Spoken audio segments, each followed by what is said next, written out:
and welcome back to another episode of Bobble Pod. This one, actually, I'm going to have to give a shout out to David from Compass Fuels for giving me the idea for this topic, because recently we've been talking about, well, we've seen the market NASDAQ crash because of DeepSeek, new AI. And I have a good network in terms of emails where, you know, marketing directors, people, we share information with each other. We'll say, oh, did you know this was happening? Or you get tagged into a post, or you'll get tagged into something. And we were talking about, you know, well, what actually, we've talked about AI, digital marketing trend, and we've talked about, you know, the impact that's going to have on SEO. But now with DeepSeek coming out, how does that differ to like ChatGPT that everyone's using? So this episode's title is going to be, it's a long one, ChatGPT versus DeepSeek, AI chatbots versus SEO marketing. What is the best for marketeers? It has to be detailed because there's a lot to kind of go through and break down. But as always, don't forget to like, follow, subscribe. We've had an influx of followers on TikTok. So don't forget to follow us on Mr. Bobble Official on TikTok and Instagram. There's a lot of content going out there every single day, and on LinkedIn in terms of snippets and some of the things you don't see or hear in the podcast as well. So I guess it's probably beneficial to start with a bit of an introduction to what I want to talk about and get into. So DeepSeek versus ChatGPT. So basically, ChatGPT, been around for ages, OpenAI, I've already talked about this. A lot of marketers are using the tool like ChatGPT and OpenAI to look at improving their SEO marketing strategies. People using it for blog content, titles, descriptions, meta descriptions, through to analysis, analytical content and consideration in terms of topic ideas, from, you know, link profile analysis, from everything and anything in between, even keyword research. Even like writing URLs for like page descriptions to be better formatted. Why does this matter to everyone in the marketing sphere? So if you have a website and you're not optimized towards SEO, or you are optimized towards SEO, or if you're an agency, or you work in search marketing or organic search marketing, it's all about efficiency, content generation, customer engagement, and ranking performance. It can be broken down into those four overall areas. So ChatGPT, what is it? Let's go through the strengths and differences first, because I think it's really good to clear out and break down ChatGPT and DeepSeek. So DeepSeek came into the market and it works completely different to OpenAI. So as an overview, OpenAI is like one big brain that's constantly learning, and everyone taps into that one central brain. Whereas DeepSeek doesn't have a central brain. It has specialist brains. So whereas everybody, whether, let's say you're going to talk about podcasts, James, or you're going to get some information about video, or I'm going to talk about performance marketing, or, you know, someone needs a lawyer or anything, it all goes into the central OpenAI, you know, brain, you know, ChatGPT system, and it spurts out the information. Whereas DeepSeek, the reason it's cheaper, the reason it crashed the NASDAQ, is because it can work on a lower cloud server system, which makes it more cost effective in terms of AI because it uses so much power. You know, comes back to that. If you cycle but use ChatGPT, then are you still being green? Because of how much power it uses. So DeepSeek works differently, because what DeepSeek have done is they've split it out into individual specialisms. So there's a lawyer there in property, or a lawyer there in commercial. There's a marketing specialist brain here for digital, organic, whatever. There'll be one for video. It's broken down into different elements. So when you put in a question, so let's say I put in a question about SEO, the brain that is around, you know, digital marketing will respond to that. The rest are not needed. You see what I mean? So it's compartmentalized. It's a bit like going to a supermarket versus going down the high street and going to different shops. So if you look at, you know, ChatGPT essentially, you go into the supermarket. It's like ChatGPT is Argos. You go to the till and you can order whatever you want, and someone in the back grabs it and brings it back. Whereas when you go into a normal supermarket, it's broken down by aisles. So, you know, I don't need to talk to someone. I can just go to that aisle and pick up having someone in that aisle to go get it from that aisle for you. So there's an aisle for hardwood flooring, there's an aisle for clothes, there's an aisle for fruit and veg, there's an aisle for like nappies or what toiletries, whatever. So you just go to that individual person instead of going to one person and relying on them to bring back information from one source. And that's essentially how it works. ChatGPT is advanced generative AI trained to assist with conversations, content creation, research, and automation. DeepSeek is like a newer language model which emphasizes on deep search and precise retrieval of information. That's the two differences. Well, that's the bit. That's a really good explanation. Yeah. Well, I've written it down. I've just picked it up from what I've wrote down earlier. But there's two key feature comparisons. So I did some research, and there's like 5 features that you got to look at with tools like ChatGPT and DeepSeek. And those 5 areas is like conversational ability, data training, SEO knowledge, because we're talking about SEO, so I've added that in, accuracy and fact-checking, and personalization. Okay. So ChatGPT ticks 3 of those 5 boxes. ChatGPT, in terms of conversational ability, it's natural, it's fluid, it's human-like responses. Anyone who's engaged with it knows it's really, really good and conversational. It is, it's clever. From an SEO knowledge perspective, it's strong in content creation and in keyword optimization. Right? And personalization, it's context-aware conversation, so it knows exactly what you're talking about. In terms of data training, only up to 2023 are the latest version, so you're not looking at the latest data. And in terms of accuracy and fact-checking, it's prone to hallucinations. Now, I'll explain what I mean by hallucinations. So when I say ChatGPT is prone to hallucinations, it means that it can sometimes generate incorrect, misleading, or entirely fabricated information while sounding confident. So this is why I say don't use ChatGPT for your blog writing, because the data is not there up till 2023. I talked about this in my marketing showcase. It's not the latest data. And it's prone to hallucinations. It's not going to be, because it's coming from one central system, it's not always going to be correct. And that's because of the way the model is trained and how it retrieves and predicts text. DeepSeek, looking at the same 5 categories, conversation ability, it's more factual. It's search-driven responses, so it's more like less fluid and natural. It's more straight to the point. Data training, it's specialized in search-related responses, so it knows exactly what you're talking about, and it will look at the latest data. SEO knowledge, it has great potential for enhanced search results retrieval. So it's not there yet in terms of creating that content, but it's getting there, essentially. Accuracy and fact-checking is actually better factual consistency from search sources than actual OpenAI, whereas it's prone to hallucinations. But where it doesn't really work is personalization. It's a less adapted and conversational flow. When you go in ChatGPT and you can say, right, let's take this for example. It's like, give me a 30-minute podcast overview about, let's say, DeepSeek versus SEO or OpenAI, and give it to me in format, and then it'll give me a format, and then I can say, actually put that in a Word document for me. And then it'll actually put that into an element for you to copy and paste directly into a WordPress instead of having to highlight all the text. So you can have a bit of a conversation. It's like, go do that for me. Actually, can you put that in an Excel for me? Or actually, can you turn that into an image? Or can you put that into a graph? So it's like having a team member that you're talking to saying, that data is good, but can you visualize that data better for me? And concise it and summarize it in 5 lines as an overview. Whereas you can't really do that with DeepSeek. So when you're comparing the two, ChatGPT is prone to hallucinations because it generates responses based on patterns rather than strict factual accuracy. DeepSeek is designed to retrieve more accurate search-based information, which reduces the likelihood of making things up. So it's actually, in theory, should be better for SEO, DeepSeek, than OpenAI overall. Okay. In terms of allowing us to take the next step in terms of what it can do. All right. That's some really interesting stuff.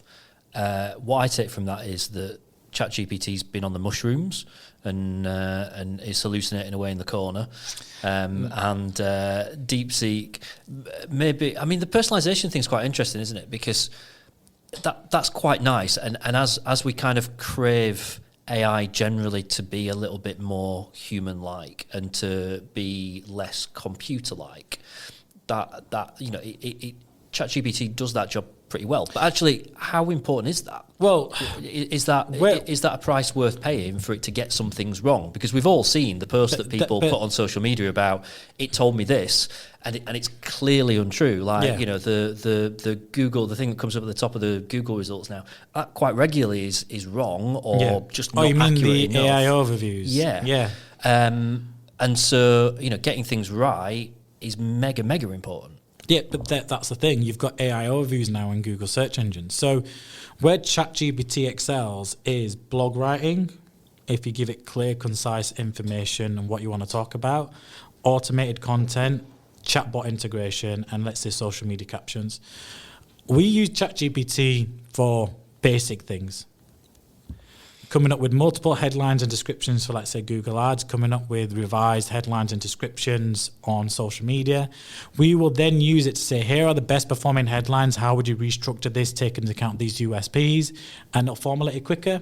Instead of spending that manual, brain power thinking, how do I word and structure it? It helps and improves the processor systems much quicker. It means we can work quicker and review it and actually say, well, actually grammatically that doesn't make sense, but I can reword it this way, but you know where to work from. DeepSeek is where it kind of shines for marketers. It's more aligned with marketers needing real-time search-based responses, and it's citation-backed insights.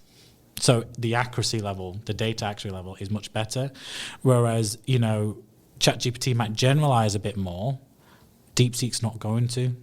So even though ChatGPT is great at following, a blog, format and everything you need and writing it, the information in there needs to be checked. Yeah. Whereas with DeepSeek, it's not going to have a conversation with you. But if you say, I want this, it'll be, citation-backed insight saying, here's your references, and it will be fully, properly marked and evidenced in terms of what you want. Yep. So probably more, I'd say DeepSeek's more academic, ChatGPT's more entrepreneurial, if that makes sense. It does make sense. Have you tried playing them off against each other? Have you tried running something through ChatGPT and then going to DeepSeek and saying, hey, ChatGPT told me this, can you check if it's right? We're testing it. I've been fully integrated in ChatGPT just to improve processing systems. If I need to come up with something as a template, instead of going online and searching for it, I'll just go into ChatGPT saying, right, I need you to write out a video brief template that we need to send out to a potential supplier. This is the budget, this is the project, this is the element, and then it'll write it all out. That's literally 5 minutes.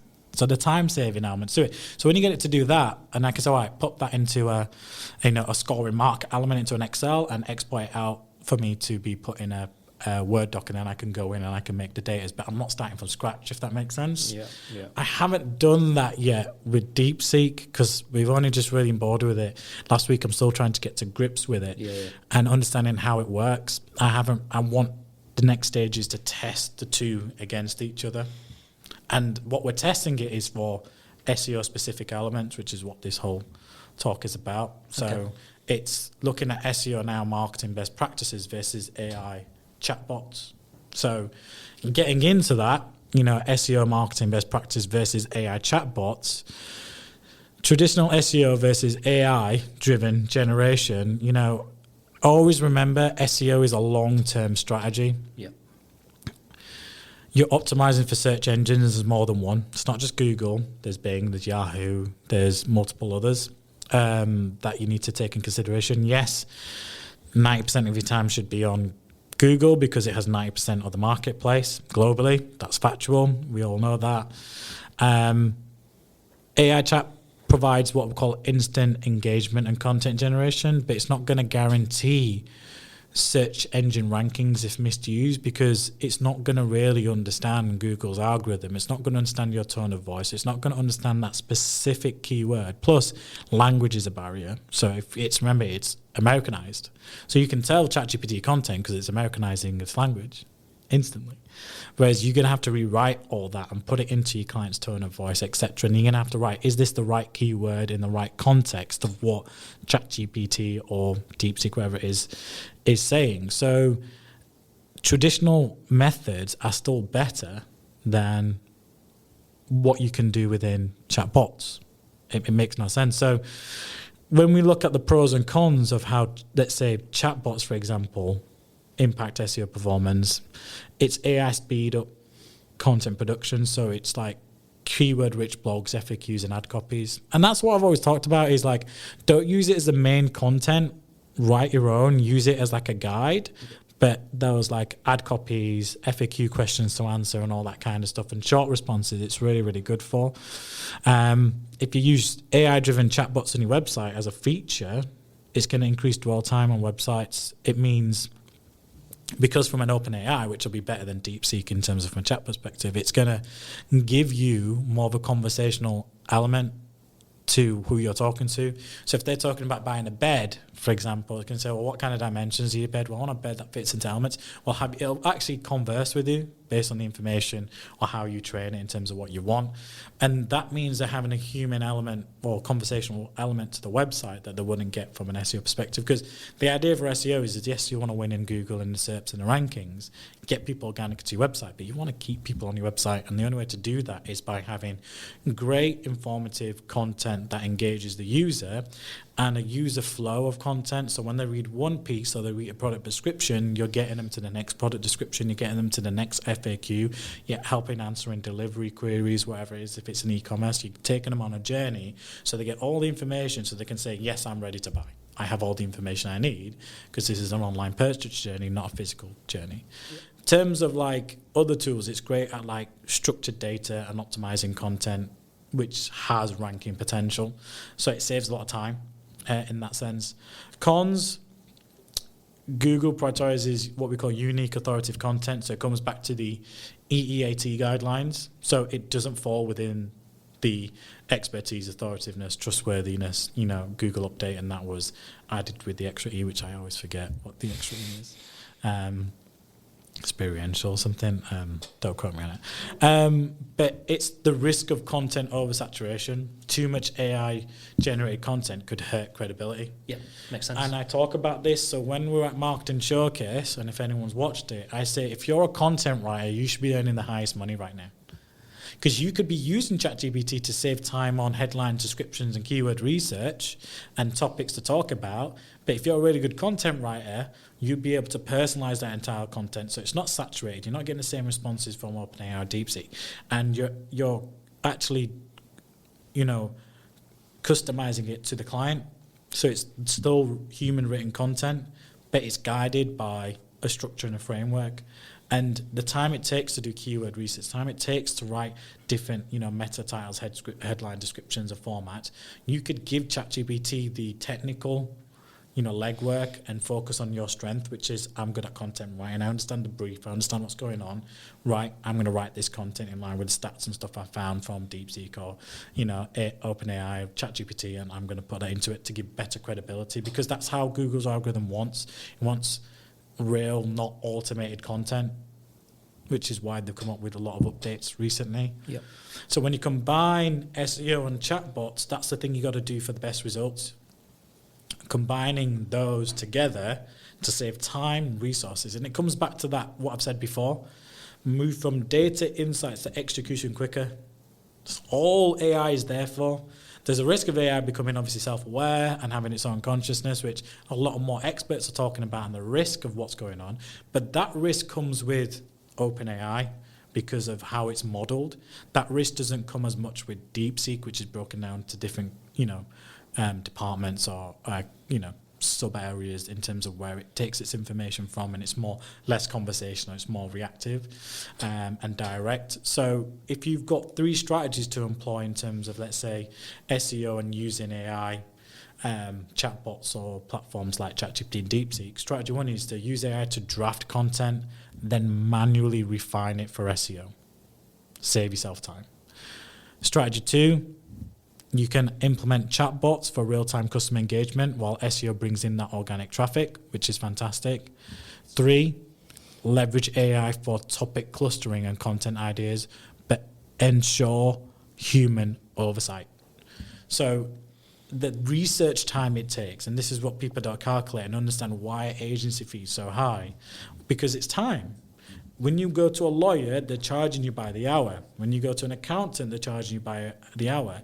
In terms of marketing agencies or freelancers, wherever you are, you're paying for our time and our expertise. Yeah. But a good agency now, which is why we have Bobble Insights, should be looking at which are the times that are taking the most, which are manual tasks, which we can automate a bit more, that we can reduce the time it takes to do that kind of stuff, but still have human oversight on it.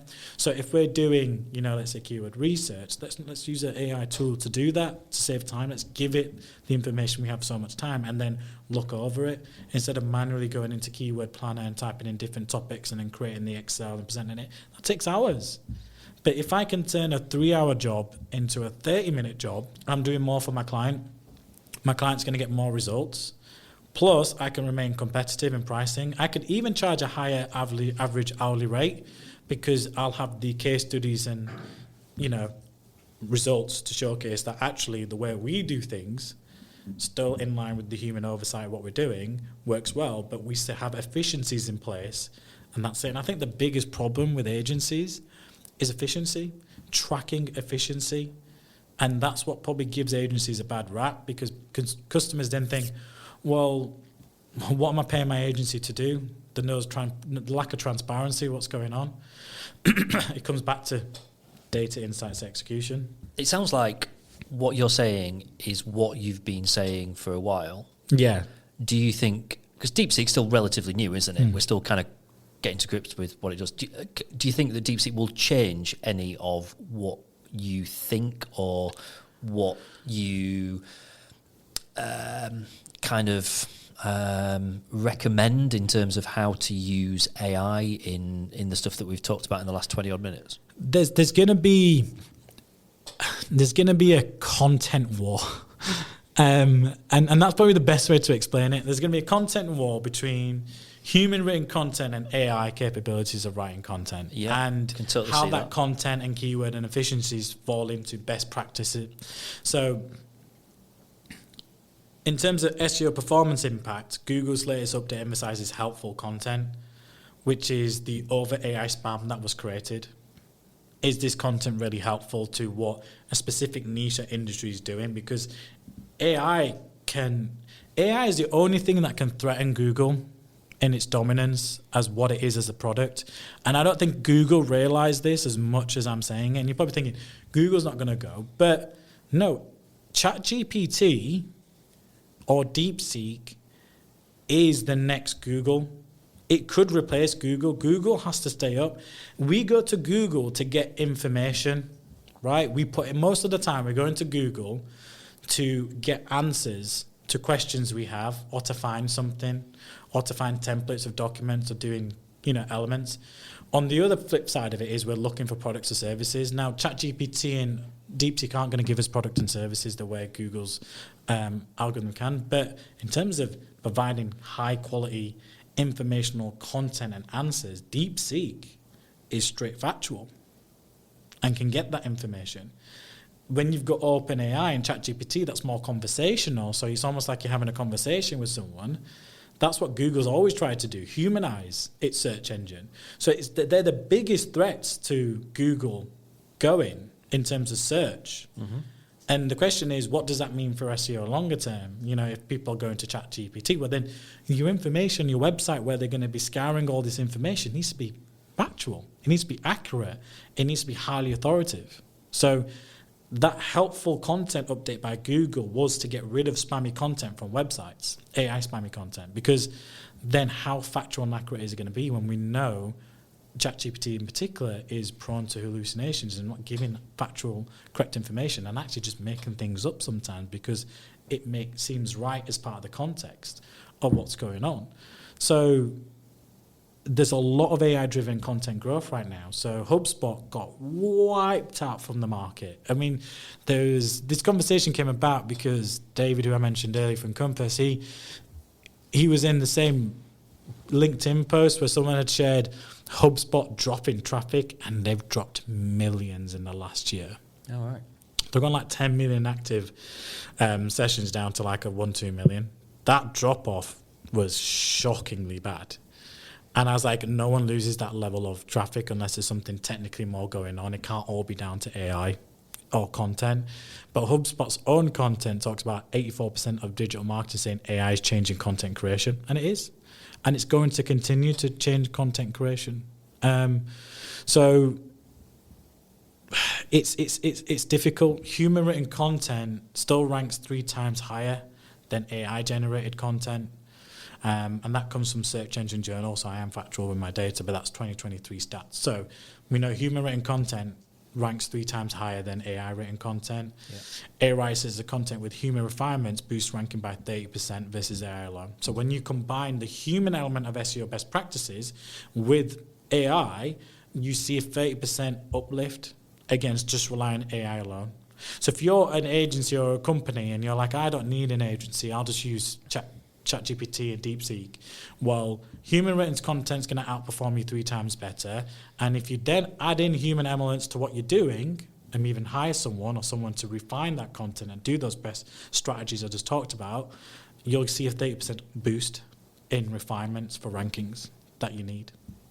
So it's not SEO versus AI chatbots in ChatGPT and versus DeepSeek. It's right, this is the new world. Yeah. We're not going back to human written content unless we lose access to the internet altogether. Right, where does AI sit within SEO? Essentially, that's the conversation for the year. How are we going to utilize SEO and bring it into better refinements and use ChatGPT and DeepSeek to support our SEO practices? And whoever nails that will grow quicker compared to their competitors. The phrase you used earlier, which I thought was really interesting, was content war. And as soon as you said it, I'm like, I can absolutely see that. But it is something we need a solution to, doesn't it? Because having a content war doesn't really benefit anyone. It's now about, well, what's the balance? You know, how do we get the best of all worlds out of this situation? Because as you say, it's not going away. Yeah. It's not like it's not that humans are going to win and AI just sinks away into the background and doesn't exist anymore. So it's finding how you use all the things that we've got now to get that kind of secret sauce.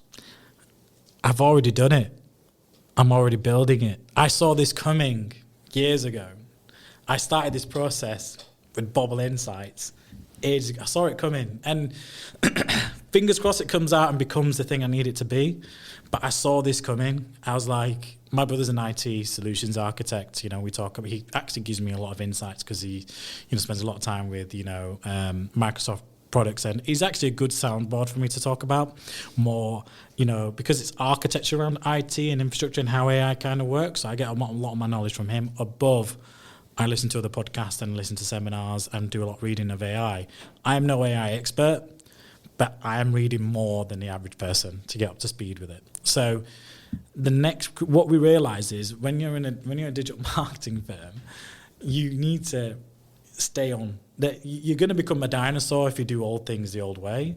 So you need to focus on efficiencies, and that's what it is. I said the biggest pain point for agencies is efficiency. So Bobble Insights is an efficiency tool which takes care of all these problems. It doesn't replace marketing teams with AI. It brings AI and marketing teams together to work together with the best practices. So, for example, one of the things our Bobble Insights AI tool will be able to do, well, what we're building out is, audits. So we will train our AI, and any other agency that eventually buys a product can do things their way in terms of what they prioritize. But we'll be able to tell it, this is what the things we want you to look at in particular, and then it'll audit those things and present it in elements. Then the human person who's working on the pitch will have to go through and check, is that all still good? Does all that make sense? And do their own manual stuff. But it means the presentation's done and you're just refining the presentation than having to build it from scratch, do the audit from scratch, because you still get reports that get pulled out of like SEMrush and Screaming Frog and Ahrefs. But imagine all that being coming into your own branded document and you sense checking everything. Imagine it being pulling out of all this stuff. Then if you're working with a client and you're writing content, you can then feed into it automatically by saying, right, we're already tapped into OpenAI and DeepSeek. How do we best optimize these URL titles quickly, or these headlines and descriptions? It'll tell you what to do, but it's part of a checklist of things you should check as an SEO person within the role. So there's things you have to do, and then based on the optimizations you have to do within, let's say, SEMrush, on the account, the AI will support on the more manual tasks so that you can refine the processes and do that. And it's not just SEO, it's every single digital marketing channel. And then the AI looks at everything and says, right, here's your full digital marketing scope. Here's where everything's good and where's everything bad. These are where to make improvements and budget changes and new negative keywords and everything. And this is what you need to do to change your marketing strategy, your performance marketing strategy, to take it to the next level. But the only way to do that is by understanding, right, what are the best practices in each of these channels, which we've done? Which data do we need to API and deliver from those channels to provide that information to clients? Because each client's different, and each client will look at either sales, revenue, conversions, or leads or inquiries, or just brand awareness. So you've got to tailor it to each individual client, and then the tool will take it from there. That's what's going to happen. Companies that create their own SaaS or USP products within marketing and showcase that we've still got human people working on it, but we don't need to charge as much because we've automated all these other services and it's got a human touch to it, they're the agencies that will have better efficiencies, better transparency, and actually grow better over the next 5 years in terms of actually saying, right, our model is better than everyone else there because this is how we're growing. Okay. We're out of time. Yeah. You've kind of broken down a lot of things that I'm not sure I fully understood before. So for me personally, thank you, because a lot of the things that you said have really made sense and helped me kind of clarify a lot of stuff in my own mind. Hopefully they have for a few other people as well. But that's really interesting. Any final thoughts before we wrap up? Just remember, AI should assist SEO efforts, not replace them. Yep. I can't get that across more important enough. It's not there yet. We talked about it in terms of digital trends. And in the next episode, we're going to talk about what's in store for SEO this year. So actually these two episodes, and following from the trends, talking about AI and SEO in particular, we've got a good flow of podcasts and content coming out, because in the next episode, we're going to talk about what's in store for SEO this year. And we'll go into a deep dive more about elements. But with everything that's happened with DeepSeek recently, everybody was asking me, you need to talk about it and give us insights. And hopefully that's been informative to everyone. So looking forward to catching you on the next one. We'll have our SEO manager, Joel, joining us. So thank you for listening. Any questions, just reach out. Don't forget to like, follow, subscribe on all our podcasting channels. And don't forget to follow me on Mr. Bobble Official to get some of the key snippets and behind the scenes insights in terms of what we're doing, and quick insights and guides. So if you're can't be bothered watching the full podcast or listening to it, the summaries will always be on Mr. Bobble Official. We'll catch you on the next episode. Thank you.